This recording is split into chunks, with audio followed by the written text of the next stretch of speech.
পাশ দিয়ে হেঁটে যান আম্মা। আমি দেখি না, আমি শুনি না, তবুও টের পাই।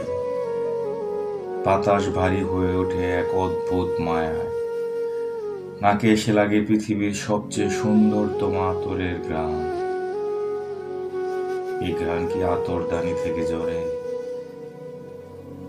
নাকি মিশে আছে তার হাতে, আঁচলে, গায়ের রুমে? ঘুম ভাঙা ভোরে, শৈশবের কোনো দুপুরে, যখন ঘুম পাড়িয়ে দিতে দিতে চুলে বিলি কেটে দিতে, সে সময় থেকে কি লেগে আছে এই সুগন্ধ। কখনো কখনো ভয় হয়, একদিন যদি এই গান হারিয়ে যায়, যদি বাতাসে আর খুঁজে না পাই এই অদৃশ্য চিহ্ন, আমি কি বুঝতে পারবো আম্মা পাশে নেই?